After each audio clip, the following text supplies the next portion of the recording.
Hey everybody, welcome back to the Top 10. The podcast is going to look a little bit different today. We're going to do a top 10 wide receivers of all time at the end, but me and my dad got different lists, so we're actually going to do them separate. We'll talk about both of them though. We also got a few subjects that we're going to talk about today, so let's jump right into it.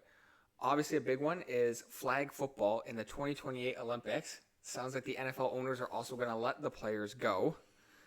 So the U.S. already has a flag football team, but it sounds like some of them are feeling a little disrespected because they think the NFL players are going to come in and take their jobs right away, which... They are. I was going to say, I got to tend to think so. So... they're faster, they throw better. Well, you're going to have a guy... They're taller usually, bigger, stronger. Imagine you're going to have a guy like Lamar. Lamar or Josh Allen is likely going to be the quarterback because they can both run. Well, yeah, Lamar's built for flag football.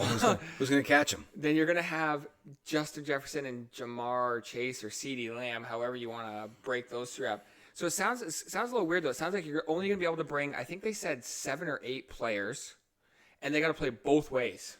Yeah. So you can't take 5 offensive and 5 defensive players. So you also have to think of someone to snap that ball for the center, because you're not going to want an offensive lineman. So you kind of got to wonder, how do you think that goes with the breakdown of that? You sure the Olympic rules won't have the little girls snapping the balls by themselves? What's that? You sure the Olympic rules won't have the little girls snapping the balls by themselves? Apparently, just picking it up and taking it? Apparently it's supposed to be, from everything I've heard, it's supposed to be a center that snaps the ball. And from everything I've understand, he's not allowed to go downfield either. So a lot of people were saying maybe a guy like the tight end there, Brock Bowers, because he can snap the ball, but then he can also flex out wide. Well, if he can't go downfield... No, but you can... why wouldn't they have a defensive player do it? Because you got to play both sides. So this is the right. thing. So you're going to have... I think that... we can look this up. I think you're going to have 8 players, and then I think that they got to play Olympic... rules flag football. So let's see how this goes. Cause Olympic rules flag football. So it says the Olympic, it's featured to return to the LA 28 Summer Games. It'll be a 5-on-5 format with 10 players per team on a 70 by 25 yard field game. So the games will be 40-minute long, split into 2 20-minute halves with a 2-minute warning for each half. So it'll be 10 guys, but you got to think you're going to want to take 2 wide receivers, a quarterback. Say you take a tight end, now you're already at 4. Nah, you don't need a tight end. You don't think Unless so? you got Brock Bowers or somebody tall. I think you're going to take a guy like Bowers because I think Bowers is the new Travis Kelce in his prime. I think Bowers gets taken. Take Travis Hunter. There's 2 guys right there. Well, so and that was the other thing. They were saying that maybe does CeeDee Lamb, Jamar Chase, or Justin Jefferson, do one of them get pushed out by Travis Hunter because he can play both ways? He's played DB. He plays wide receiver. That was a big debate I saw online as well too. Tell me what has the Polish team got to cover Jamar Chase? Well, it's going to be a joke. Well, that's the thing. What's Argentina got to cover CeeDee Lamb? They got Lionel Messi. Maybe he'll come play for them. That's the thing too. Is I was reading some things online and they're talking about with the NFL players. I mean, the Canadians are probably going to be the closest I would imagine, because I don't know. I mean, you got Chase Brown and Sidney Brown in the NFL from Canada.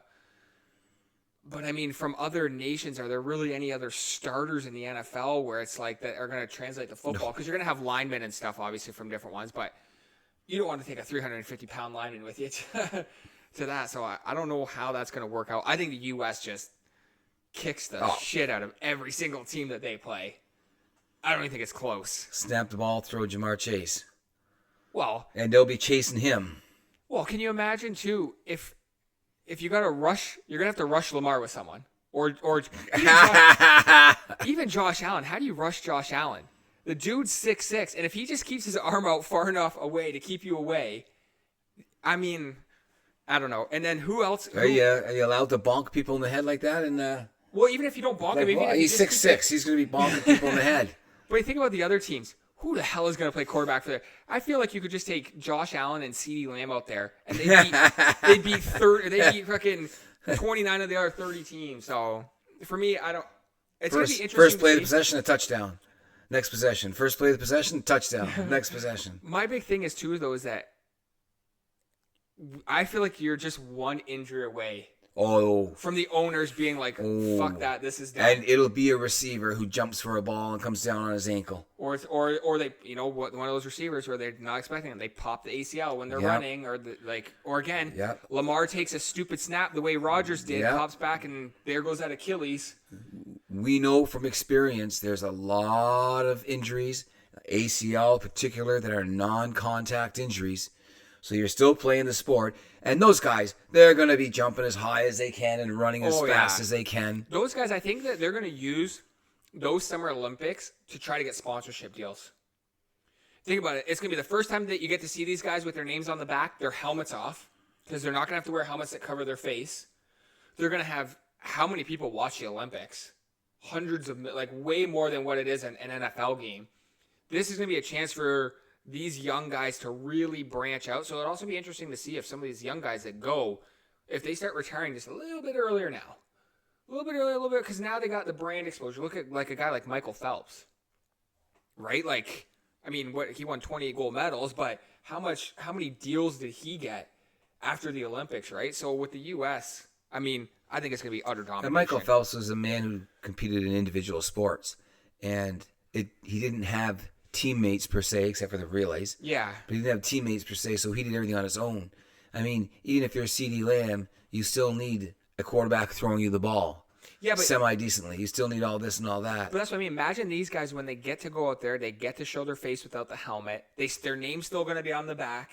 If you have a guy like, even if you bring a guy like CeeDee Lamb, a guy for the Dallas Cowboys, you know what Jerry Jones is, you know how much money Jerry Jones is going to pour in that to bring up the brand of the Dallas Cowboys? Nothing. Oh, he'll pour money into it. Nothing. Jerry loves Jerry loves publicity. Free, bought. Jerry don't care. He loves it.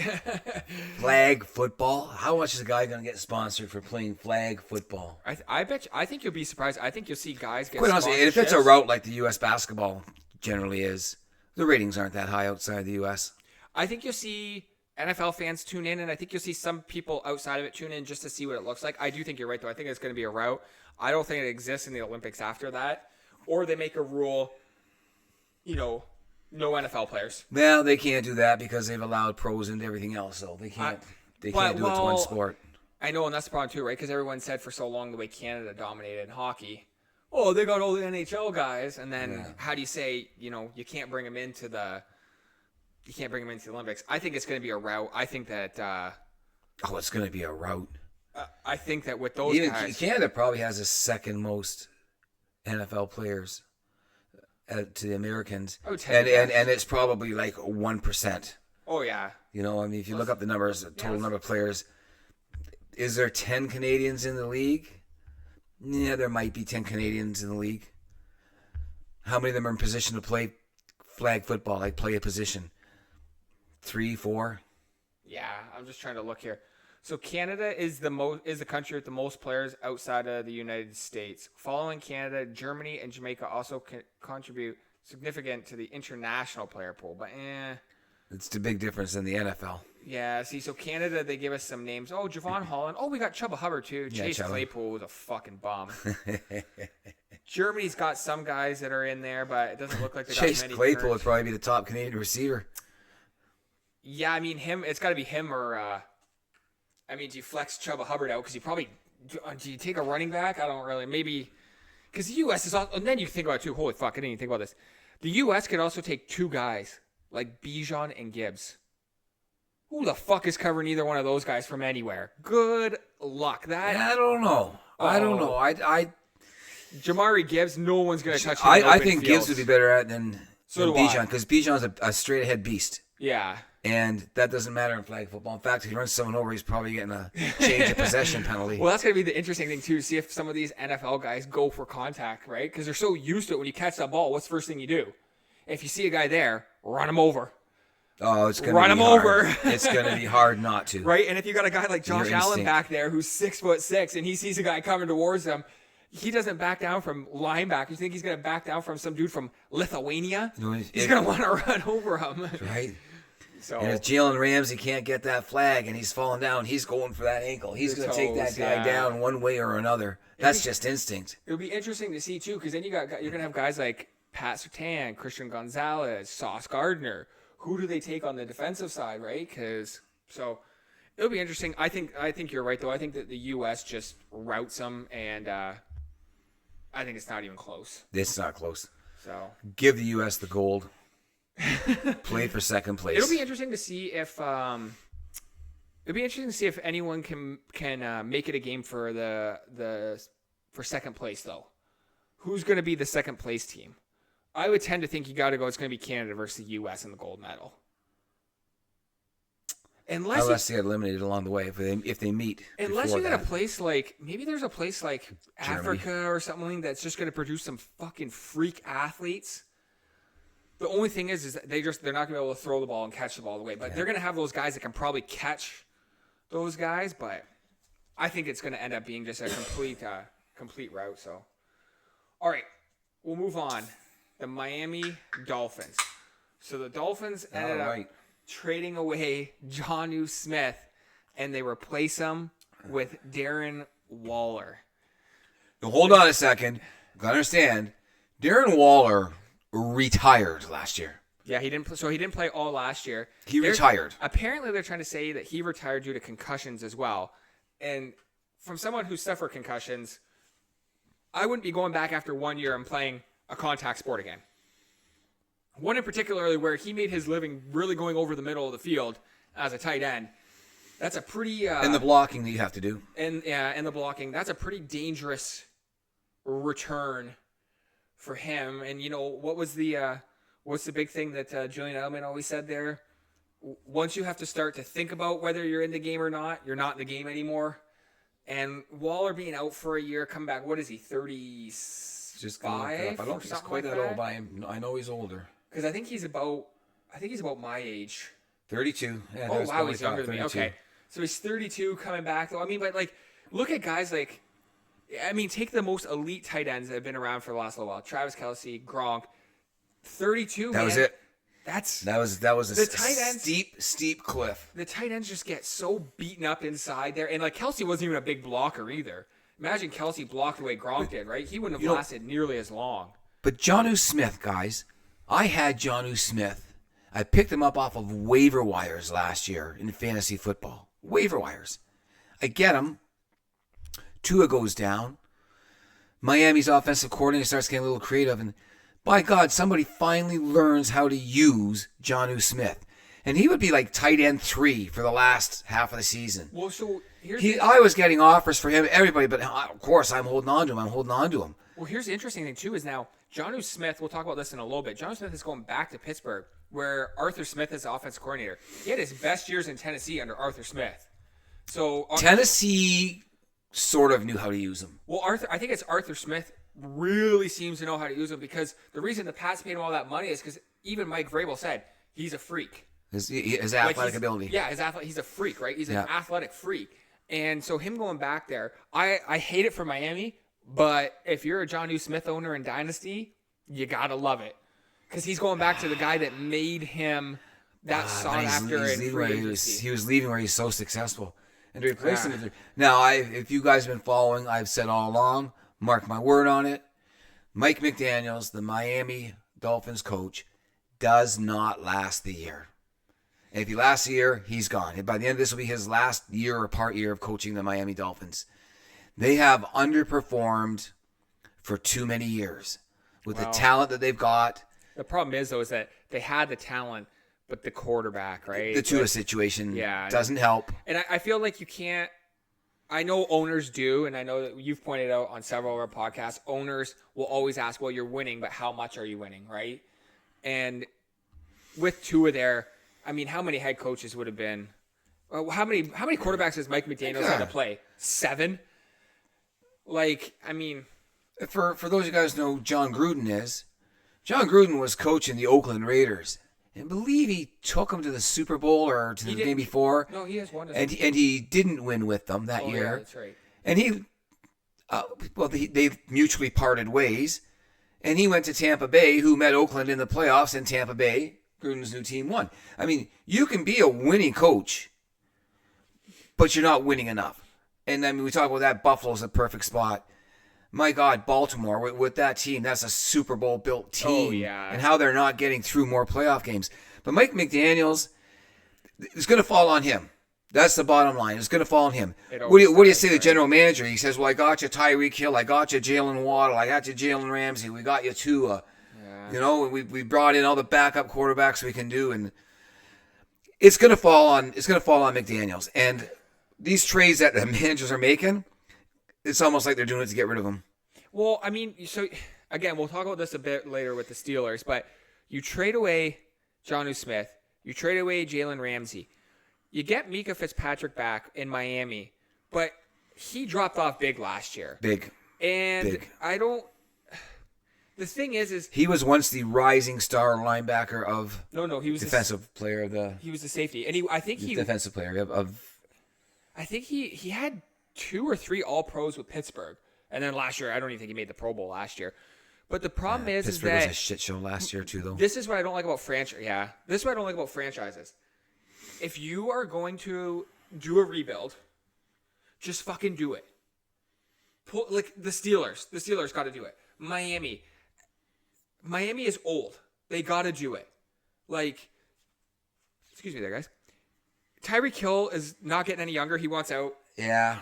Jalen Waddle has really honestly, not materialized they should. Well, he did. He did. He had but he's fallen off. Yeah. Yeah, and it's just like you get what you can. Tyreek's value is going down every couple of months. Well, and that's the other thing too, is like if you're gonna trade him. I would also too. I know they'll never do it because they just paid him, and I don't think anyone's gonna take that contract. I think you gotta try to trade Tua. I don't even care if you get like a 5th round pick for him. He ain't gonna stay healthy. No one's gonna get anything for Tua. No, I know, but and this is the problem. It's like then no one's gonna build our team around a 5-time concussed player. But here's the problem. Then if you're trying to do, it's like the Dolphins are similar to the Steelers. The Steelers never wanted to rebuild because they had that defense. Well, we don't want to rebuild because we got such a good defense, right? Well, your offense sucks. Rebuild your offense. But it's so hard when you got such a good defense. This problem is that Tua is good enough to just fuck you out of getting a top quarterback. Because even if he only plays 10 games a year, he'll win 7 of them. And then the backup quarterbacks will come in and win you 2 or 3 games to get 10 wins. So you're not getting a top 10 pick. So it's like Tua is good enough to keep you out of that conversation, but his health isn't good enough to stay like that all year. And that hit where he hit Damar Hamlin, I believe that was last year.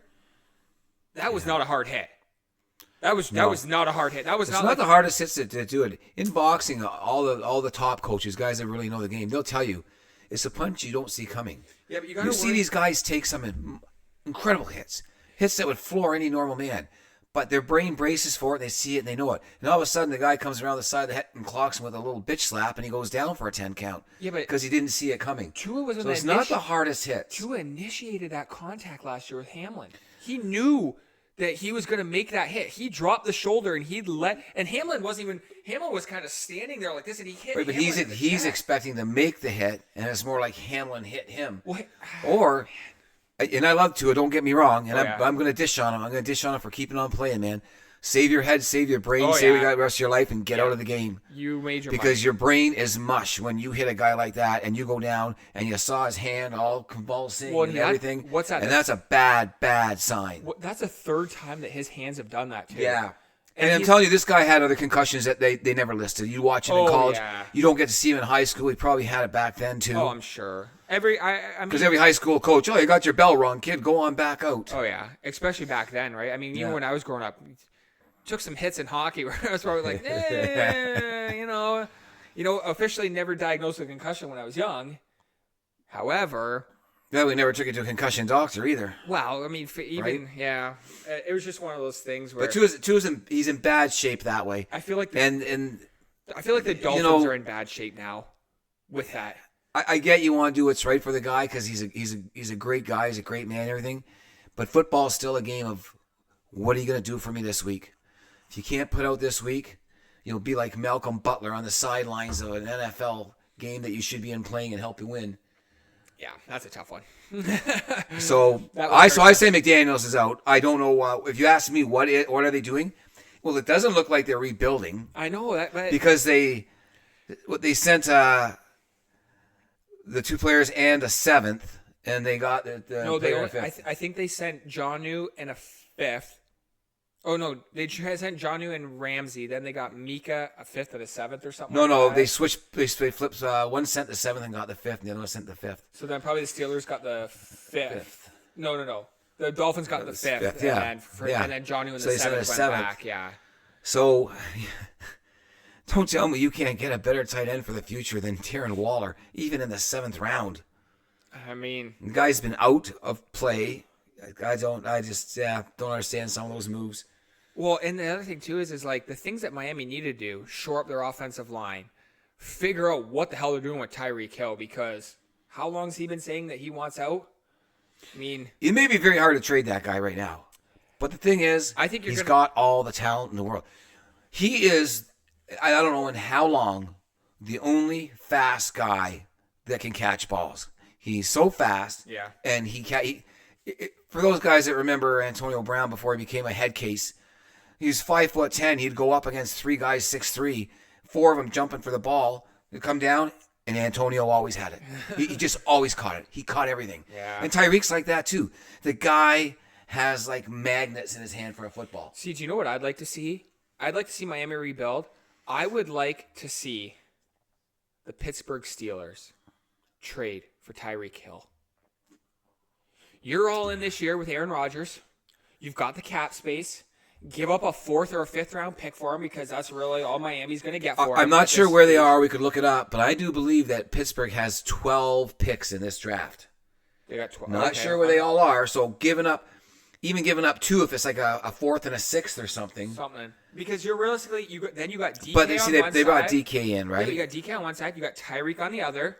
You have Pat Freiermuth over the middle. Now you also have Jonnu Smith over the middle, which is really going to help.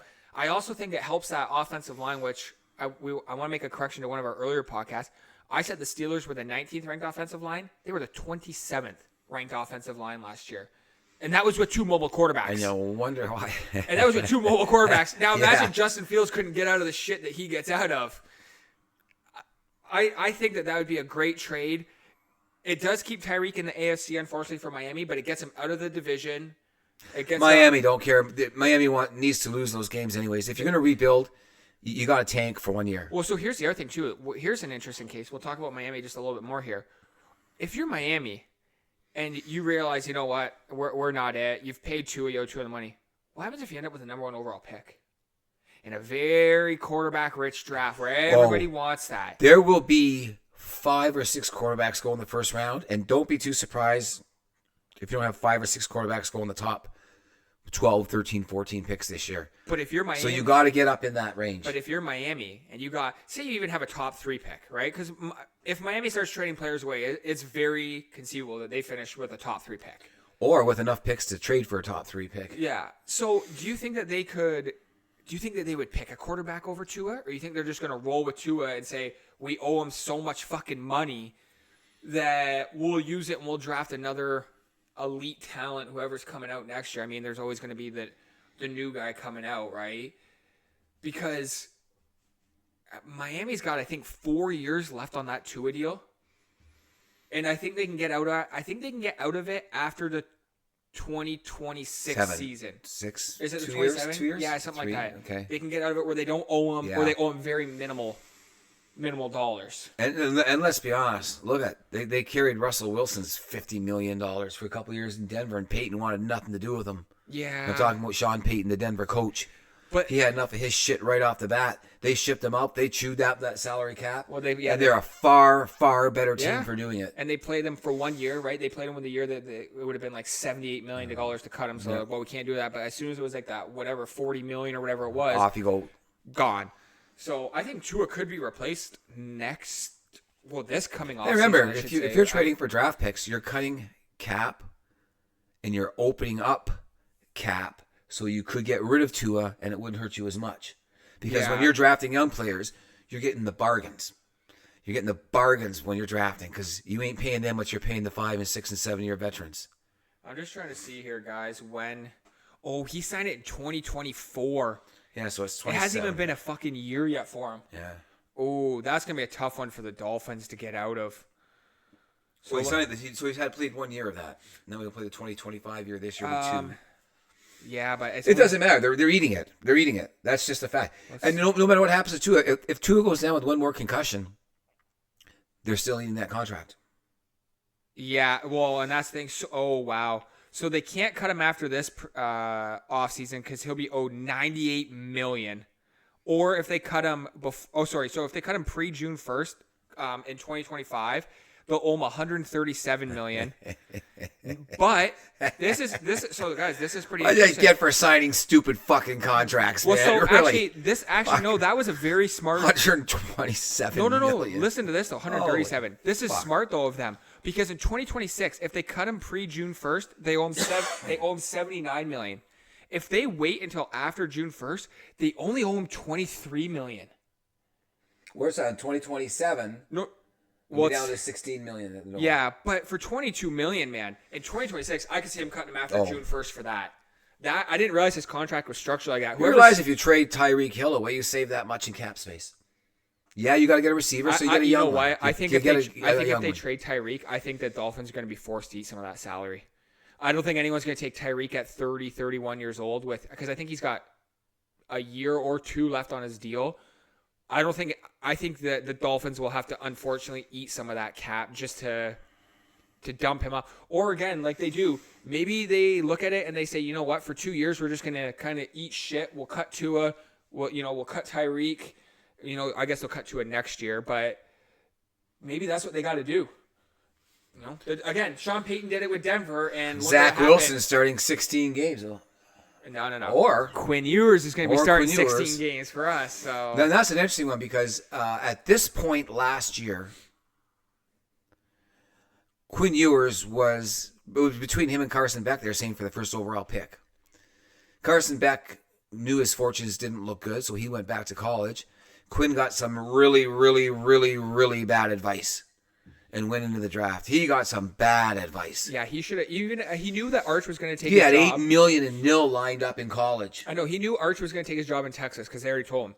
But there's no way. Oh, but there's schools that wanted him. Oh yeah, the schools were lined up for him. Oh yeah, you would have had even at $5 million. That's more than his entire NFL contract. Right. So and I know they're dreaming of the big deals and playing NFL, but that $8 million for a 22-year-old man, that would last me the rest of my life. That's life-changing. That gets you off to a start. How many people out there had a dad that said, "Here, 22-year-old son, here's $8 million. Well, go get your life started." Even if after tax and all this, you figure he's got $5 million. Yeah. I mean, and unfortunately, we're in Canada, so shit's really expensive. But down in the U.S., $5 million goes a long way. $5 million. So I don't want to say it lasts you a lifetime in Canada, but if you were frugal, it would. It would. It'd be tough, but in the U.S., $5 million would last you a lifetime. As long as you're not a complete idiot with it, and you're not buying Bentleys and doing stupid shit, then I could see it lasting. But, yeah. All right. So we'll kind of transition from the Dolphins to the Steelers since we kind of talked about that. So the Steelers. The Steelers got Jonnu Smith, Jalen Ramsey, Aaron Rodgers, Darius Slay, I believe, also went there in the corner. Do you think that this can be the year that they finally win a playoff game? Because I believe it's been 8 straight losses for them, or 7 straight losses, or something like that. I thought they won one under Omar Khan. No, Omar Khan is the owner. General manager. No, Omar Khan is the owner of the Jaguars, I believe. No. Oh, maybe, but Omar Khan is the general manager of the Pittsburgh Steelers. Is it? Yeah. I think there's a similar name to that. Oh. But Omar Khan is the Omar Khan I'm talking was the general manager. No, because I don't think. So I don't think he just got an extension. I don't think T.J. Watt has ever won a playoff game. Yeah.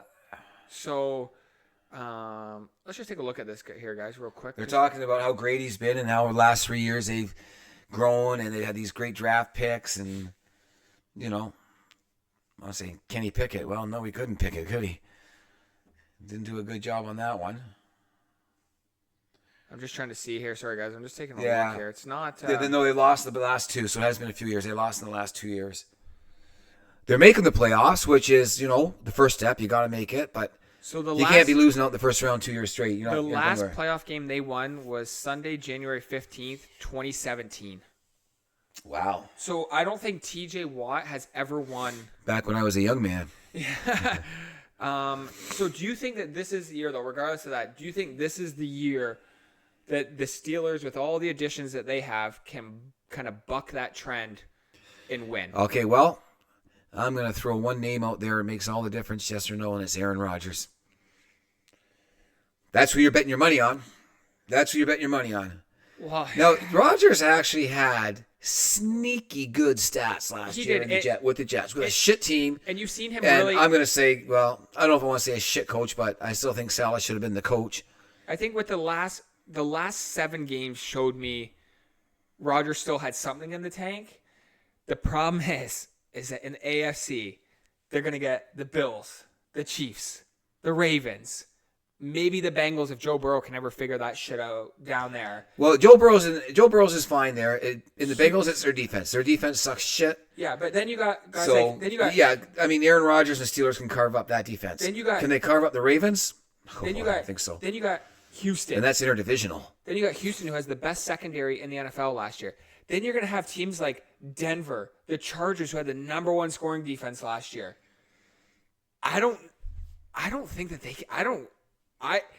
I'd like to see what the odds are on our betting sites, and I'll look that up closer to the start of the year. If there's an odds where I can find if they win a playoff game, I will bet heavily against that.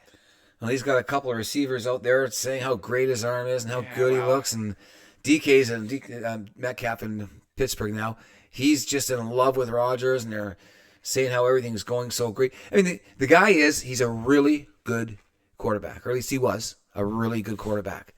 Is he great? He was on the verge of being great, but I don't think he ever really made the great. Yeah, that whole move out of Green Bay. The problem is, right, that kind of fucked everything over for a while. His third down of his third down of the first season with his new team, he goes down for the year. Yeah. But last year he come back with sneaky good stats. He was like nearly a 4,000-yard guy. Well, you've seen him. It took him. I'd say it took him about 8 weeks to get comfortable on his Achilles, and it took him about 10 weeks to get comfortable with the team. And then he really started ripping it off, it looked like. Remember when he went to the team, they hated him. Because he was yelling at those guys. I mean, they were a shit team. Wow. And they're all saying, oh, he's this and he's all that. But you know what? He's, a 3 or 4 time MVP. He's a couple of Super Bowl appearances, a Super Bowl win. You know what's crazy? I thought... Those guys should have been listening to him. Even if you don't like him, you should have been listening to him. I thought the same thing that you did. Aaron Rodgers only ever made 1 Super Bowl. Oh, the one that they won? The one that they won. They beat the Steelers. They beat the Steelers. They beat Big Ben. Big Ben, yeah. Yeah. So, yeah. I don't think that the Steelers can win a playoff game. You know my philosophy. I've been saying this for 5 years now. Offense is going to win you games in the NFL. Bold prediction. It's no longer the if the Steelers make it to the playoffs. No. And I'm not betting that they would. I wouldn't bet they'll win a game because I don't think they'll make the playoffs. Well, that can't be a bold prediction. The bold prediction is if they make the playoffs, they're winning their first game. No. They're winning their first game. You can't say you don't think they're going to make the playoffs and then they're going to win it. If they make the playoffs, they'll win their first game. I have the Steelers around. I don't even think I have the Steelers in there. In no particular order, I got the Bills, the Ravens, the Chiefs, Denver, the Chargers, the Bengals. I don't care what anyone says. Houston. I don't care what anyone says. The Patriots have a better squad than the Steelers do this year. So I don't want to hear it. Wow. I have the Patriots. I would say that the Patriots have way more upside. But Pittsburgh was 10-7 last year, and we were, let's be honest, 3-14. I keep saying. Okay, but say you still got the Patriots. That means at best, hopefully, they're team 8 in the AFC. At best. Yeah. I don't know. I don't think they make the playoffs. I think this is the first year. I've told you this for a little while now. I think this is the first year that Mike Tomlin goes under 500. I also think it's maybe Tomlin's last year. No, he just got an extension too, like last year, I think. But I think it would be. He signed a 3-year extension last year that puts him under contract to 2027. Yeah, but they can move on from a coach, no problem. Because that doesn't hit the salary cap. No, and I think I want everyone to hear me clearly. I think Mike Tomlin is either the best or the second best coach in the NFL. However, I also think that he could pull an Andy Reid here. Move on and do better. Yeah, and Andy Reid was. You look at Andy Reid when he was in Philly. How many people would have been lined up for him at the? How many people would have been lined up for him when he got fired? How many people do you think are going to be lined up for Mike Tomlin when if he ever gets canned? I'll say. I bet he'd be a sought after commodity. I bet you people are not going to sour on him. There'd be 20 I'm going to say there'd be 24 to 25 teams The loyalty that would want that guy and Oh, the yeah. years that he at least made the playoffs. I bet you. Do you think there'd be? Do you think there'd be 5 teams in the NFL? If there's 5 teams looking for a coach, 4 of them want Tomlin. No. I think there's only 5 teams in the NFL that would keep their head coach above Tomlin. I think it'd be about 20 to 25 teams. Oh, no. You'd probably get about 12 teams anyways. Oh. No one's given up on either of the Harbaughs. No one's given up on Vrabel yet. Well, hold on. John Harbaugh in the Baltimore, if they go into the playoffs and they lay another fucking stinker, I wouldn't be so damn sure about that. I know. Because you could say what you want about Mike I'll Tomlin. be honest with you. Honestly, Mike Tomlin I'd never move on with him. Mike Tomlin never had Lamar Jackson.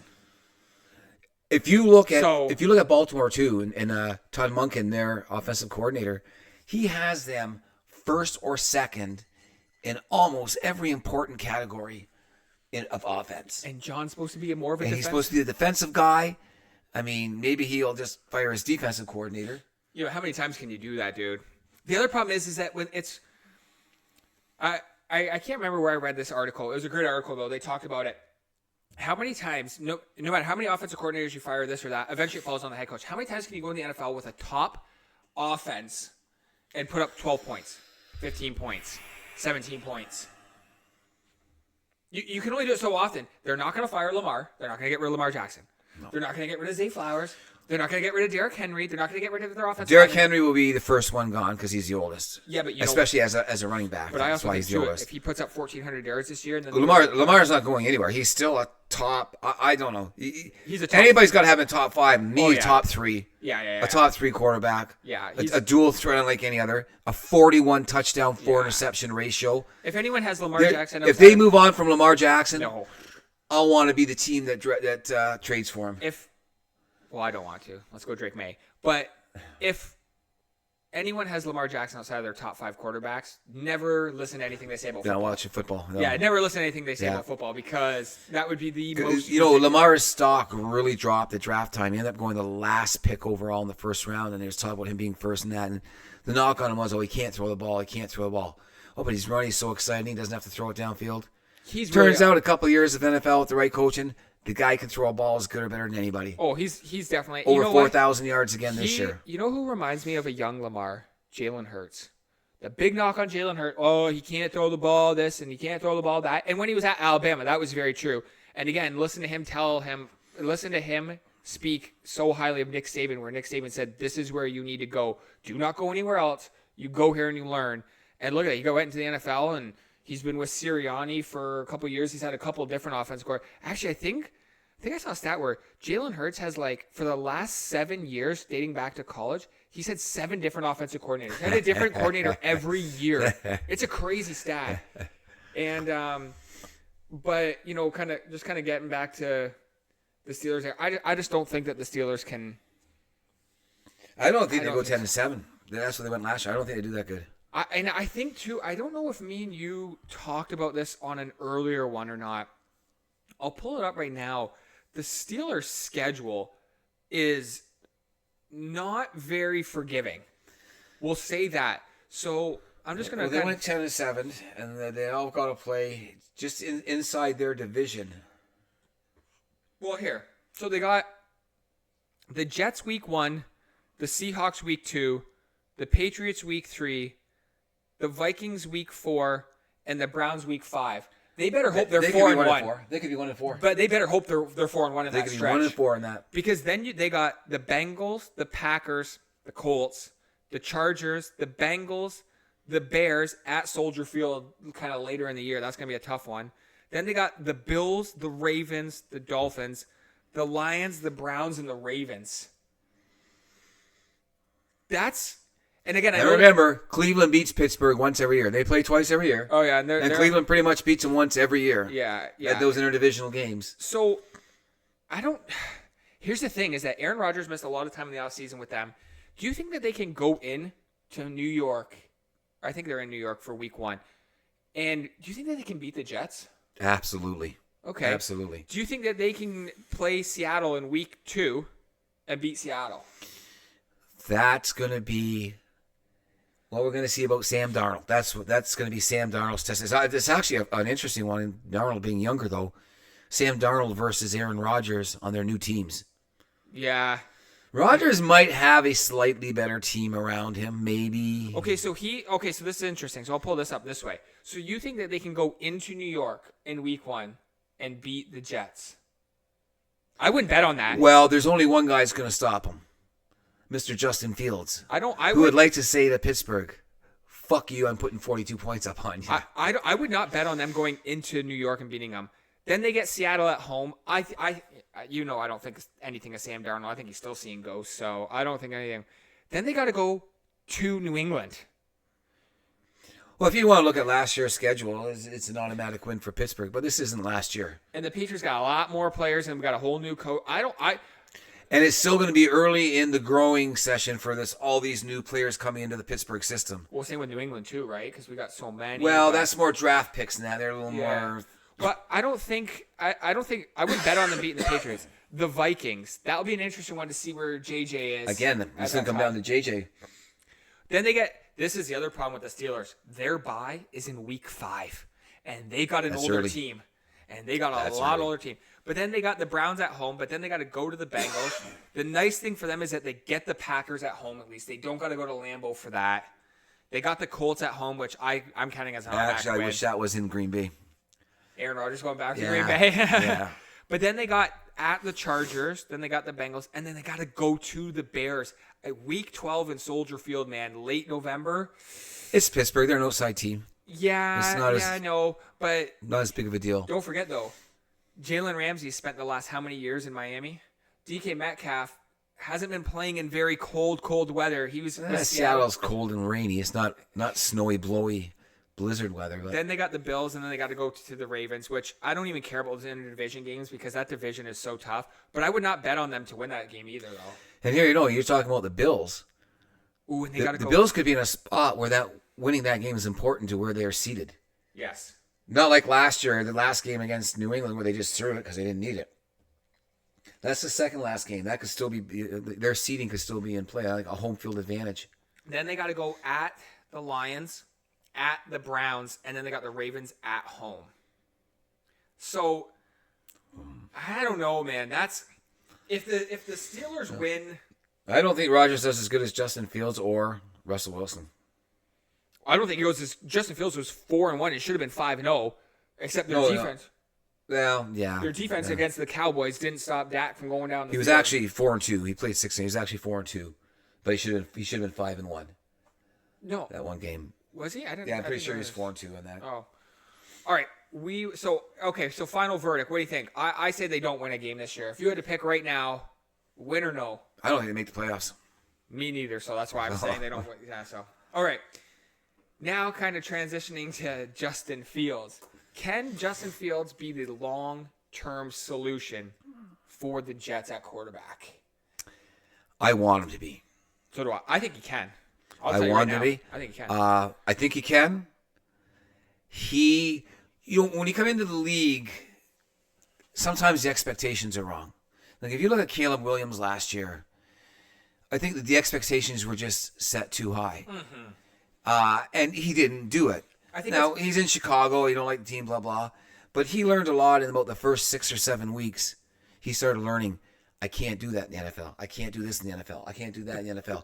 And he has to learn how to get rid of the ball sooner and not run for his life every time. Because those college games where he could get away and get 90 yards, he ain't getting anything in the NFL. And I'll take some advice from LeSean McCoy, and I listen. I love Shady. Never judge rookies. And the problem with guys like Caleb Williams and Justin Fields when they go to a place like Chicago that's just a fucking dead zone for quarterbacks other than Sid Luckman. Or who would have been their last quarterback that they had that was any good? Chicago? Yeah. I'm going to go with Jim Harbaugh. No, who was the quarterback that led him in 85? Oh, well, that was Jim Harbaugh's predecessor. Who was it, though? I can't think. I don't know why I'm drawing a blank on him. I see his face, and I never liked the guy. McMahon? Yeah, Jim McMahon. Jim McMahon. I mean, like, really, again. And then Harbaugh took over from there. This is how bad that they've had it is that we can't even think of their quarterback's name. No quarterback has ever thrown for 4,000 yards there. I mean, you have Jameis Winston. Keep in mind, they're throwing in a wind tunnel. Right? I don't care. Eli Manning threw in a wind tunnel in New York. And Chicago's worse being right on the lake there. Those breezes are more often. You know what? Don't tell me when. Oh my God! I've seen garbage quarterbacks throw for 4,000 yards. So I don't want to hear it. I think with Justin Fields, it's the problem. So what I was gonna say is the problem is that some of these rookies come in, and like Shady said, don't judge rookies. But then you see guys that hit like Jaden Daniels, and then everyone says, "I want my rookie like that." Well, that doesn't exist, dude. Those are very rare. That's like looking at Tom Brady and saying, "Well, I want that." Well, dude, we all want that. Everyone wants Tom Brady. Everyone wants a rookie like Jaden Daniels to have the year that Jaden Daniels have. Some of these quarterbacks come out of the NFL, and these teams just set them up to fail. Yeah. What is it? The one thing I always tell you, if you get a young quarterback in the draft, never take a defensive head coach. Never, never, never. Or you got to be like New England, where they get a guy like Josh McDaniels that's so unlikable around the league, except for in New England, that he's not going to leave. That's the only way it works. I mean, some guys are just better offensive and or defensive coordinators than head coaches. Here's the other thing, too. Like, look at Jared Goff. Jared Goff played under Jeff Fisher for 1 year, and he was just shit. And everyone was ready to write Jared Goff off. Sean McVay comes in. 2 years later, they're in a Super Bowl. Jared Goff has great stats. Looks good.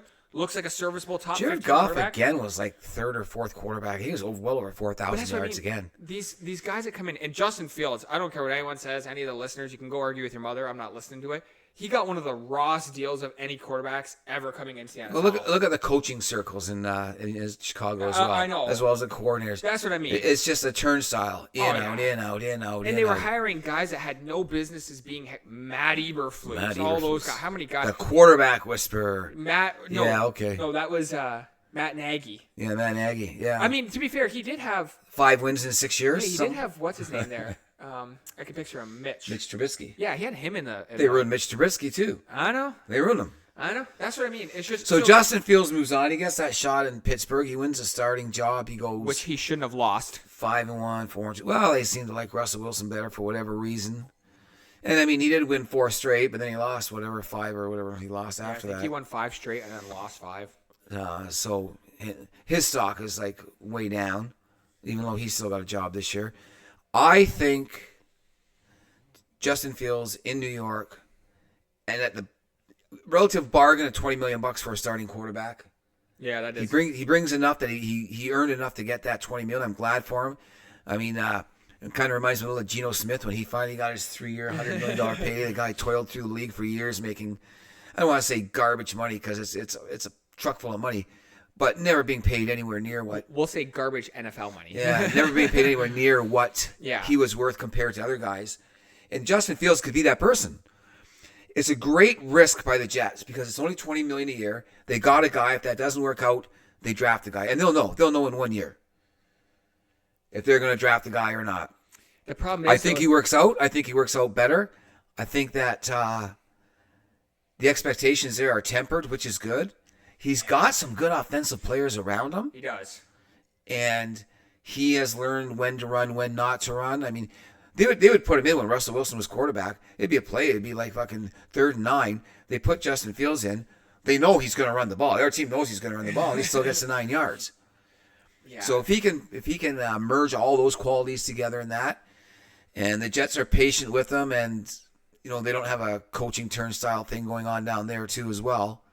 I think that the Jets will be much improved. Much improved. So here's my one worry: what did the Jets go out and do? Hired a defensive head coach. It just doesn't work in the NFL. What is the one thing? Look at this. So did New England. True, but again, New England's in that nice situation where they've got an offensive coordinator that no one likes. They got a head coach, offensive coordinator. Yeah. He can take that part of that team. And because of his... And Vrabel trusts him fully. And because of his tenure in Oakland... Were they in Oakland then, or were they in Vegas? I think they were still in Oakland. Yeah, he hasn't played. Oh, maybe he had 1 year in Vegas, did he? When they first moved. And then they had that tenure in Denver, and then where he fucked the Colts over, saying he's going to take it, and then he didn't take it. Josh McDaniels ain't going anywhere for a while. He's going to need to turn Drake May into like. Well, his family loves New England. They love New England. They know the schools and everything. Yeah. And I think that. Yeah, we've talked about it before. I'm betting that when McDaniels' tenure in New England is over, he's probably hanging it up. Yeah. So for me though, Justin Fields again. We'll get back to Jets here. The defensive head coach. I don't love that. I do love that they got. I believe they were the ones that drafted Armand Membu, which is a great right tackle. That's going to really, really help that offensive line. Yeah. One piece on an offensive line can be huge for a guy like Justin Fields. And if you guys want, go check out the our YouTube shorts. I've said this before.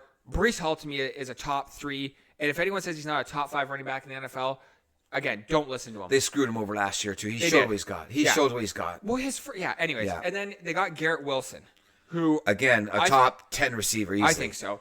And he's young. And the Ohio State connection, getting back there. I think that's going to be interesting between him and Fields. My big thing is that is Aaron Glenn a true head coach? Yeah. And again, you're rolling with a defensive head coach. It does scare me that they're rolling with the defensive head coach. I would have preferred that they went out and got Ben Johnson instead. But Chicago is all over Ben Johnson. Yeah. Number one, they got him away from an interdivisional rival. See, and the other thing is, who I would have loved to see the Jets go get as a head coach? Who was it that the Saints hired? Kellen Moore. Kellen Moore, interesting. He worked with Jalen Hurts last year in Philly. He's a failed quarterback himself that could never really play the game in the NFL. But look at Philly's offense last year. Was rolling with him. That's the thing. He is not a good quarterback. How did he get so far? Because he was smart. But when it comes to playing with the big boys and that, he just wasn't big and physical and strong enough. But he was smart enough. So he knows that part of the game. I think Justin Fields with Kellen Moore would have been a lot nicer. We're big Justin Fields guys here, both of us. We love him, and I'll be cheering for him and all that this year. And unfortunately, he's with the Jets, so I don't want him doing too good. He can do good, but just hopefully the team doesn't. Their offensive coordinator is a guy named Tanner Engstrand. Where did he come from? Yeah, well, to be honest with you guys, I don't even know anything about this guy. Neither do I. So, he helped the Lions' passing attack the past 2 seasons under Ben Johnson. Oh yes, okay, that is right. So he's getting a jump promotion, jumping one spot up where he should go to next and right into offensive coordinator. Yeah, let's hope it works. I love how neither one of us feel very confident. Don't have a lot of faith in the Jets coaching staff. Actually, I just don't think they've replaced Robert Saleh at that level. That's just my own personal view. Again, I don't know. For me, I hope he can be that guy because I love Justin Fields. And like I said, I can't think of a quarterback that in the last 20 years that's come into the NFL and got a more raw deal than Justin Fields. Any quarterback that went through Chicago or the New York Jets did. Or the Cleveland Browns, Baker Mayfield. Those guys got Baker. He comes in a hero and then he loses the game. It's like, get him out of town, run him out of town, run him out of town. Yeah, Baker, that was a tough one with him. And here's a shout out to the dumbasses in Cleveland. They got this awesome stadium right down by the lake. It's a beautiful place right along the highway. Yeah, it looks like they're moving out of town again. They're moving out from where it is to the suburbs. Staying as the Cleveland Browns, but moving back. They're going to rebuild a stadium out there. And they got an awesome stadium right down at the waterfront there. Problem is, though, it would be like the Vikings, right, where they'd have to demo it, play somewhere else for a year to rebuild on that ground. Because there's no space. I remember we drove by it, right? And there's no other space to build there. They would have to demo that stadium. Don't need to demo it.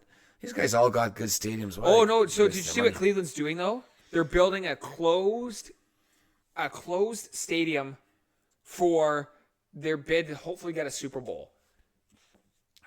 Cleveland, officials in Cleveland and the Cleveland residents, I'm very sorry, but you're a shithole. No one wants to host the Super Bowl there.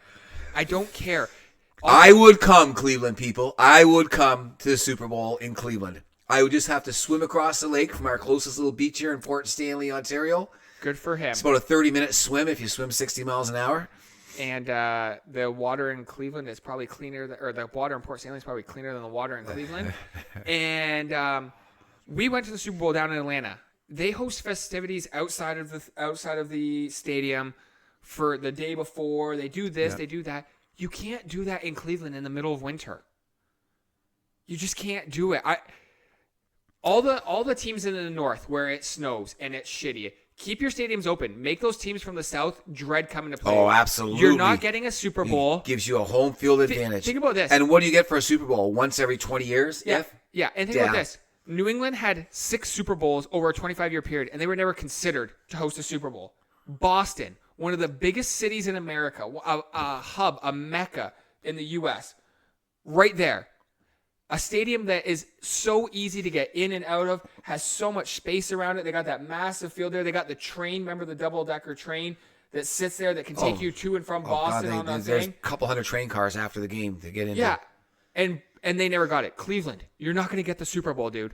Don't build a closed stadium. Well, when the New York built their area. new stadium, the Met Stadium, they actually got a Super Bowl. But that was part of the deal of building it. In New York, and the funny thing was, it happened that night that it was a beautiful night. Just rainy a little bit. When Peyton Manning was in there. Yeah. And it was actually warmer in New York than it was in Denver that night. So it turned out okay. But who cares if there's a Super Bowl in the snow? Bring it on. Oh, I wish. Bring it on. And I hope it's Miami versus San Francisco, so they're both shivering. as a Patriots fan, I plead to Robert Kraft and then I guess his son, if his son takes over, never build a fucking closed stadium. Keep it open. Keep that snow there. That's football weather. Yeah. Football fans, real fans love that. They don't care if you have an enclosed stadium. If you're a good enough team, you'll sell out. When Minnesota first built their dome and they were playing their first game in the dome, yeah, we all tuned in. We'll see the Vikings in the dome. And there's an old Barbra Streisand song called The Way We Were. And it's a slow song about the way we were. And they played that song. They're showing highlights from Hurricane Bowls and Blizzard Bowls and all the great games that were played out in the outdoor weather. And now everybody's going to go inside. Yeah, and sit with their $15 beers. So sorry. We're kind of trailed off there. Justin Fields, think he can be the starter? Just simple yes or no. Oh, he is. Absolutely. Sorry. Do you think he can be the long-term answer? Yes or no? He can be a midterm answer. He can be a 3 to 5 year answer. I think he'd be a long-term. So, yeah. All right, guys. We have come to the end. We are going to do our top 10. So this one's going to look a little different. We're going to bounce back and forth. So I'll go first. My dad will go. Then my dad will go. Then I'll go. So we're going to go from 10 to 1. We'll kind of each talk about each other's picks, just like maybe one sentence. Then we'll tell you ours. At the end, I'll do a rundown of mine from 10 to 1, and my dad will do a rundown from his for 10 to 1. So this is going to be the top 10 wide receivers of all time. So I will... Do you want to start or you want me to start? Oh, it doesn't matter to me. Okay, I will start. So for me, at number 10, I got Michael Irvin. He is 3-time Super Bowl champ, big game performer. I mean, I don't think he had very gaudy stats compared to especially some of the guys nowadays that are coming up and some of the other guys on this list. But Michael Irvin was one of the heartbeats of that dynasty in Dallas. And shout out to Michael Irvin because he's fucking delusional. But he still supports them Cowboys no matter what. A cowboy for life. A cowboy for life. So I got number 10. I got Mike Irvin. Number 10, records are made to be broke, and they keep on getting broke. But we got to remember some of the guys that set the records. So number 10, I've got Steve Largent. Steve Largent, when he retired, about 12 years ago, he played all with Seattle Seahawks. Started with the expansion Seahawks. When he retired, he held every major receiving record. They've all been broken, and then the people that broke them have had them broken, and those people have had them broken. But you gotta give respect to somebody who, when they retired, played all those years one team, and at least at that time when he retired, he held every single record. So Steve Largent, and his most impressive one, when it's been broken too, I believe it was like 177 games with a catch in every game. The guy he was solid. He was a solid guy to throw the ball to, and he gets number 10 for holding every single record when he retired. Okay. Me at number 9. This is going to be a controversial take, and some people ain't going to like it. I got Julian Edelman. Now, he didn't have the gaudy stats in the regular season. He didn't have this and that. But he was a 3-time Super Bowl champ. And in those big moments, I don't know if there's another receiver that I'd want more. Look at the Super Bowl against Seattle. Look at the Super Bowl against Atlanta. Look at the Super Bowl against the Rams, going off for 10 catches for 100-plus yards, touchdowns. The only reason in the Super Bowl that we went to there in 2019, the only reason the Pats really moved the ball that one, they just couldn't cover Edelman.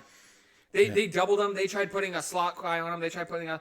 So for me, when you're talking about receivers and you're thinking about guys that are big time that you want on your team, sure, during the regular season, Edelman maybe, I think he only hit 1,000 yards once or twice. He only had, 6,000 to 7,000 yards in his career. But come playoff time, when you needed him the most, the squinty-eyed man, he went over the center of that field, and he took fucking hits like you have never seen before. And he popped right back up, and when you needed him the most, he was there. So for me, I got Jules at number 9. And I know people ain't gonna like it. And again, I'm gonna tell you this: go argue with your mama, because I don't care.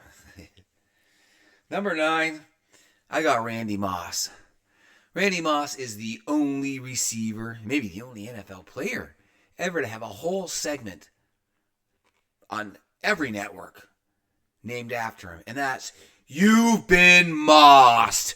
They show kids in high school that got mossed. They show the college players that got mossed. And they show the NFL players. And for all you who don't know what moss means, it means Randy's running downfield. The ball's a little underthrown, and he's already behind his receiver. And he jumps up, and he reaches over in front of him, and he one-hands that ball, and he brings it up. And anybody that does that anywhere on camera now will be on TV that Sunday. And they'll be saying, "You got mossed." And also... a great career, but just that alone gets him number 9. And also shout out to Randy Moss. He is returning to TV this year after his cancer last year. So yes, too. Good to have him back. Number 8, I got Steve Largent at number 8. He moves up a little bit for me only because, again, he did all of that in a time where passing wasn't big. Passing back then when he was in the NFL was not a big thing. Again, like my dad said, he was the leader in catches, yards, and TDs at his time of retirement. I think he really helped revolutionize the way that wide receivers play the game. So for me, I got Steve Largent at number 8. And he was, again, he wasn't the most athletic. Nope. He was drafted way, way down, and he was about to get cut, and they traded like a 7th-round pick to pick him up in Seattle that year. But it was his route running. Yeah, and this is why you see now they're so intent on receivers being able to run. Well, routes he was smooth, properly. He was clean. Yeah. So number 8, I got Steve Largent. Number 8, I'm gonna go to Raider Nation and go with Tim Brown. Tim played 16 of his 17 years with the Raiders. He has all the Raiders records. He has over 10,000 yards, but he also has over 4,000 special team yards. So not only you got a receiver, you got a kick returner, punt returner extraordinaire. And he did it for 17 years. So we're going to give some props with some great stats. That's longevity. And he's going to go in number 8. All right. Number 7. I got AB. He's a head case. He's a lunatic. He's a fucking donkey to the extreme. And I'll never forgive him for what he did to Tom down in Tampa after Tom won him a Super Bowl. So fuck you, AB. But he's maybe the best wide receiver I've ever seen play. Talent-wise, when you look at that guy, when you watch him with your eyes, a 6th-round pick or 7th-round pick, a guy that was small. He was considered undersized for the receiver spot. When you watch how quick he was, his route running, his ability, what do you have, 6 or 7 straight seasons of over 100 catches. He was part of the killer bees there with Ben Brown and Bell down there in Pittsburgh. Good old Le'Veon, the first guy that really got the running backs money. Yeah. So for me, I got, and again, fuck you, AB, but I got him coming in at number 7. All right. For anyone who's ever had a hemorrhoid, they're not a good thing. I don't want hemorrhoids, so AB does not make my list just because he's a hemorrhoid. Oh, he's worse than a hemorrhoid. Yeah. He's a fucking worse than a hemorrhoid, dude. Number 7, I got Calvin Johnson. I got Megatron. You got to remember, there's a guy coming into the league now, Ted McMillan, and he's supposed to be 6'5", and he's 6'4", because I tell you, people are 6'5", can't run, and can't play receiver. Calvin Johnson was 6'5" and 230 pounds. Oh, he was, Jump down the field, right? He still ran a 4.35 40. That is just incredible for a man of that size. I mean, the seismic meters in the Geographic Center must have been going off when that guy was running down the field. Just incredible. And he still owns the all-time single-season record of 1,964 yards. Cooper Kupp came close a few years ago. A few guys come close, but so when you still own all these years later the single-season record, and you put up stats like you did on a shit team that didn't win a playoff game for 15 years before you came and 10 years after you left. Yeah, you get some big credit there, and I've put him in at number 7. Okay, number 6. I got Marvin Harrison Sr. 143 touchdowns. He had 14,580 total yards. Some of the best, smoothest route running you've ever seen. Again, not an overly physically intimidating guy the way like Megatron was, but again, a guy that would take hits, and back then they were allowed to actually hit the wide receivers. Ooh, so he took some fucking hits. Again, really, I feel kind of helped make Peyton Manning what Peyton Manning became later on. And one of the best, like I said, maybe the best, top 3 for me, best route runners of all time is Marvin Harrison. The yards and the touchdowns also just kind of add to that. Well, at number 6, I got one of my favorite NFL players of all time, Larry Fitzgerald. And there was a few years at the end of his career where there was rumors New England's talking to him, he might go to New England, and boy, did we want him. Boy, all the New England fans wanted Larry Fitzgerald. All the Pats fans remember. Do you remember the picture that came out? Some random dude that had the same hair that Larry Fitzgerald had, I believe. And then they found out it was him, but he was visiting his mom. He was at the Logan Airport in Boston. And the Pats fans, I remember, including me, we were going nuts. I remember me and my dad were there. We're going to have to get a blank Pats jersey. We're going to have to get Fitzgerald pressed onto it as soon as he signs with us. Again, one of the only players' jerseys outside of New England that I own is a Larry Fitzgerald Arizona Cardinals jersey. And I actually bought it on sale, but Fitz is great. I know it was an advertisement he did, and it wasn't obviously an NFL game, but they literally hung him upside down and threw balls, and he was catching them. Oh, yeah. He's actually second overall in total yards. He played 17 years, has over 17,000 yards. Imagine playing 17 years and averaging 1,000 yards a year. With some very, very terrible quarterback play as well. Larry Fitzgerald never won anything, unfortunately, and that's why he's only number 6 and not higher. Okay. All right. Coming in at number 5. For me, I'm going to take one of the guys you just said. I got Megatron. 1,964 yards, still holds all time. He was a 3-time All-Pro. Also, very short career, only 9 years, and he was a first ballot Hall of Famer, which is very, very, very rare for a guy that only played 9 seasons. And he never really won anything either, right? I don't think he won a playoff game. Was he with Bob Cooter and won one playoff game? I don't think so. Wasn't even on that. No. Yeah. So for me, when you look at him, I don't know if there's ever been a more physically gifted wide receiver than him. So I got him coming in at number 5. All right. Now, you want to make my top 10 list? You got to be something. You want to get on the top 5? You got to be a winner. And this is where we're going to separate. I haven't even seen his list, but I'm telling you, we're going to separate here. Winners, winners, winners. Number 5, Hines Ward. Why? 2 Super Bowls, 1 Super Bowl MVP. You know how many receivers have a Super Bowl MVP? 4. One of them was a lucky piece of shit who caught 1 catch at the end of the game and was traded for a 7th-round draft pick before the next year started. I think his name was Santonio Holmes, maybe? Oh. He's, that's not a winner. A winner is Hines. 2 Super Bowls, an MVP, 14 receptions and 244 yards to get into. I mean, that's just great numbers. I happened to have a chance meeting with him in the lobby of the CNN building at the Super Bowl we were at. Yeah. Super guy and talking to everybody. But he's a winner. Winners get on my list and winners get on the top of my list. And the list is going to get even stranger, but it's going to be all winners. And Hines starts it off at number 5. All right. Number 4, I got another head case, another hemorrhoid, and another lunatic. But this one I love. Terrell Owens, baby. T.O. Again, one of the only other jerseys I got that's not a New England Patriots is a Terrell Owens jersey. He torched the Pats in the Super Bowl when he played them there back in, 2003? He had 14 catches, I believe, on us, and he probably maybe should have won MVP of that too. It's just they didn't win. If they won, he would have been MVP. Yeah, so he's third all time in yards. He's got a 5-time All Pro. Again, head case, but I mean, just physically like a specimen and just one of the best receivers that I've ever got to see. The day he walked into my house with a Terrell Owens Dallas Cowboy jersey on, he didn't even get in the back door, and I said, "Get out, get out." T.O. is the one head case that I love.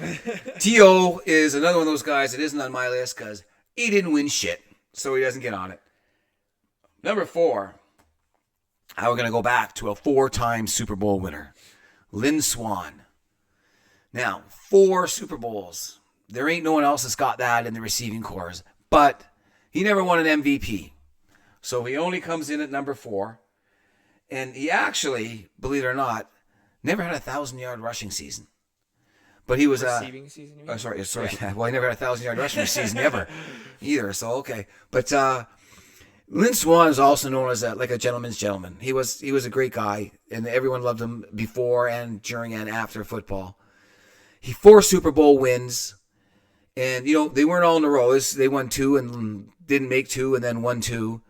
And it was the other reason that he doesn't get up a little higher with being the only receiver with 4 Super Bowls is that he played before free agency. So when you were lucky enough to draft John Stallworth and Franco Harris and Terry Bradshaw and Lynn Swann over a couple of years, those guys couldn't move on. Yeah. There was nowhere for them to go. That team, they owned your ass for life. Unless they didn't want you, then they could chuck you out. In the era of free agency, it's much harder to hold a team together to win multiple Super Bowls. Sure. As Philadelphia found out after winning 1 this year, right? Yeah. So coming in number 4 with 4 Super Bowl victories, Lynn Swann. All right. Number 3, I got Larry Fitz. One of my favorite non-Patriot ever is Fitz. I mean, I don't think you see a single person say a bad thing about him. 2nd all-time in yards. And then again, the stat. He has more tackles in his career than he does drops. I'll say that one more time, guys. He's got more tackles than drops. He had 29 drops in 17 seasons. 29. That means he's not even averaging 2 drops a year. That's like 1.5 drops a year. A year. And he had 39 tackles. Think about it. 29 drops and 39 tackles. That should have been... Yeah. We did a top 10 of the records we think will never be broken. A guy with that longevity, with that few drops and like that stat, that's just... And more tackles. Yeah, and so for me, I got Larry Fitz at number 3. Number 3, and here's where we get going again. Michael Irvin. I like winners. Winners make my list, okay? Do I like Michael Irvin? Do I like the Dallas Cowboys? But they're winners. And when you're picking the champs, they're... Michael Irvin had 7 1,000 yards, which is actually 3rd. So he's done he paid his dues. He's down there in the trenches all year long, all the time. But he's got 3 Super Bowl wins. And he was on a team that was really between him, Troy Aikman, and Emmitt Smith. They got called America's team. There's 34 football teams. And somehow those guys were so damn good and good all together. They got called America's team. And every year the Dallas Cowboy fans go, "This is our year. We're America's team. We're America's team." They think they got that Michael Irvin team. But they don't got that Michael Irvin team no more. And it ain't their year. So for the Dallas Cowboy fans, when it was your year and your years, number 3, 3 Super Bowl wins, Michael Irvin. All right. Number 2 for me, Moss. As a Pats fan, it's still fucking painful, but 156 TDs, 2nd all time. He has the most TDs in one season at 23. He should have had a Super Bowl. We all know Brady's foot or whatever wasn't healthy, and then he tore his ACL. No, that was the undefeated season. Yeah, but that's when Brady was walking around in a boot during before the Super Bowl playoffs. The week before. Yeah. And good guy on and off like the field. He's still loved in New England. Like he comes back to New England and we give him standing ovations. He's loved everywhere now. He has turned, atoned. Anything that guy's ever done wrong in his life, he's atoned for. And and you then know some. what? By the way, you weak fucking soft bitches. That mooning that he did when he was with the Minnesota Vikings, that was a fucking great celebration. And I wish they still had celebrations like that. So for me, I'm going to go along with that. I love that. I love Randy Moss. I don't care. So for me, actually, I have again, Moss is another. Oh no, he's the Pats jersey I have. But yeah, so for me at number 2, Randy Moss. All right, number 2, again, the hater's going to hate, but it's all about winning. What have you done for me? Let me tell you who's not the GOAT. Tom Brady, if he didn't win any Super Bowls.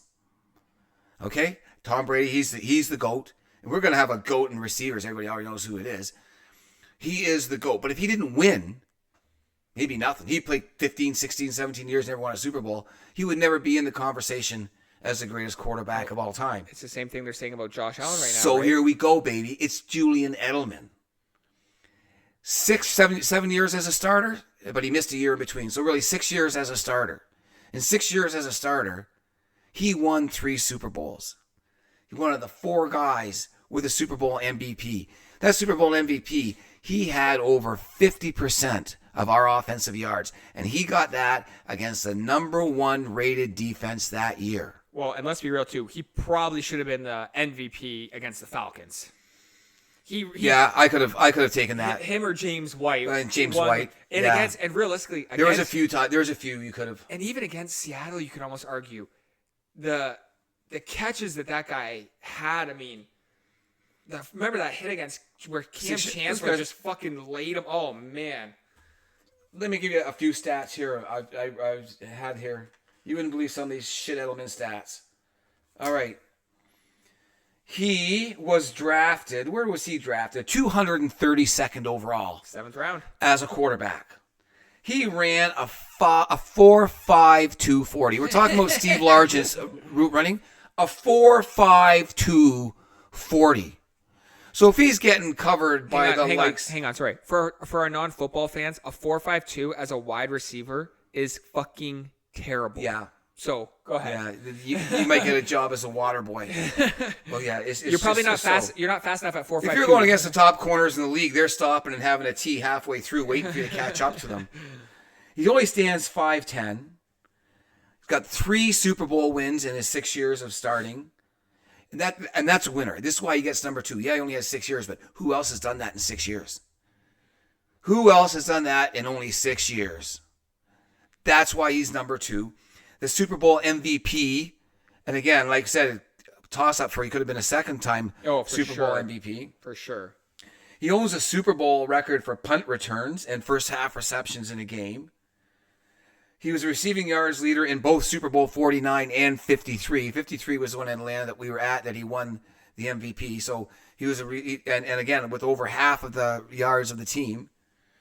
Against the number 1, when he signed with the Patriots, some guys will get like $200,000 signing bonuses. They're on the practice squad. But they're only going to make like $50,000 a year or whatever. But they make sure they get enough money that they can come to that city, get set up. Blah, blah. He got a $48,000 signing bonus. That's like don't even bother showing up money. But hey, he wasn't invited to the combine. He was not invited to the combine. And in his 6 years, he had 3,000 yard receptions. But he also has 2,000 postseason yards. Because he has about 1,400 something receiving yards. He's got 85 rushing yards, and he's got 400 or 500 and something kick and punt return yards. So, again, you're carrying a wide receiver who's a kick returner, punt returner, backup quarterback if you need him. Defensive back. He played defensive back for us for a while. And a winner. 3 Super Bowls in 6 years that he played. 7 years, but he missed one, like I said. 3 Super Bowls, a Super Bowl MVP, could have been MVP another time. That's a winner. That's what makes somebody great. That's why he's number 2 on my list. And yeah, I know y'all see the Patriot shirt. Yeah, I know. Oh, yeah, I don't care. I know, but that's why, because he's a winner. All right, number 1, I think we both got the same guy. Clearly Jerry Rice. I mean, most career receptions, 10-time first-team All-Pro, which I believe is the most ever for any wide receiver. how many Super Bowls, 3 or 4 that he's got. I think he's got all 4 with Montana. Well, right? you know, he made 4 Super Bowl appearances. He actually, I think he had one with Raiders. They lost. Oh, okay. So he's got 3. Yeah, and I mean, he was a Super Bowl MVP as well, and he could have been twice. And if anyone tells you that Jerry Rice is not their number 1 wide receiver, don't listen to their list. So he is so far ahead. I don't think anybody will catch Larry Fitzgerald, who's like 5,000 yards behind Jerry Rice. Yeah, Jerry Rice also, the thing that really helped him was the longevity, right? He played until he was 40 as well, 41 or 42. So, all right, guys. That is, actually, you know what? We'll do this real quick. Okay, I'm going to run down my top 10, and then I'll get my dad to run down his top 10. All right, so for me, number 10, Mike Irvin. Number 9, Jules. Number 8, Steve Largent. Number 7, AB. Number 6, Marvin Harrison. Number 5, Megatron. Number 4, T.O. Number 3, Larry Fitz. Number 2, Moss. And number 1, Jerry Rice. Number 10, Steve Largent. Number 9, You've Been Mossed, Randy Moss. Number 8, Tim Brown. Number 7, Calvin Johnson, the Megatron. Number 6, Larry Fitzgerald. Number 5, Hines Ward. Number 4, Lynn Swan. Number 3, Michael Irving. Number 2, Julian Edelman. And everybody who knows anything about football is number 1, the winningest winner of them all, Jerry Rice. All right, guys, that is the end of this podcast. Don't forget to give us a like and follow. We're also going to be posting stuff to Instagram, which I will link in our bio. We also post stuff to TikTok, which I will also link in our bio. We also have some YouTube shorts, so feel free to check those out. We're going to be posting a bunch of content coming up. Unfortunately, our last podcast kind of got a little screwy, so I'm going to be posting some content from that as well once I figure that all out. We'll see you guys next time. Thanks.